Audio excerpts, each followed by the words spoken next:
நாட்டின் 79வது சுதந்திர தின விழா அணிவகுப்பு ஒத்திகை, அதாவது இறுதி ஒத்திகை சென்னை தலைமைச் செயலகம் எதிரே தற்போது நடைபெற்று வருகிறது. அந்த காட்சிகளைத்தான் நமது ஒளிப்பதிவாளர் காட்சிப்படுத்திக் கொண்டிருக்கிறார்.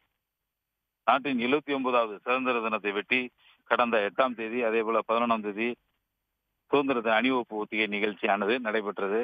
தமிழ்நாடு காவல்துறையினர், கேரள மாநில போலீசார், முப்படை வீரர்களின் அணிவகுப்பு ஒத்திகையானது நடைபெற்றது. இன்று இறுதி அணிவகுப்பு ஒத்திகை தற்போது சென்னை கோட்டை கொத்தளம் எதிரே நடைபெற்று வருகிறது. தமிழ்நாடு சிறப்பு காவல் படையினர் மற்றும் வனத்துறையினர் மற்றும் தமிழக போலீசார், இது மட்டுமின்றி கேரள போலீசார், முப்படை வீரர்கள் அணிவகுத்து வரும் காட்சிகள் தான் தற்போது காட்சிப்படுத்திக் கொண்டிருக்கிறார் நமது ஒளிப்பதிவாளர். இதை முடித்த பிறகு முதலமைச்சர் பல்வேறு துறைகளில் சாதனை புரிந்தவர்களுக்கு விருது வழங்கும் நிகழ்வும் நடைபெறுகிறது. அந்த கொண்டிருக்கிறார். அந்த காட்சிகளைத்தான் தற்போது நாம் பார்த்துக் கொண்டிருக்கிறோம்.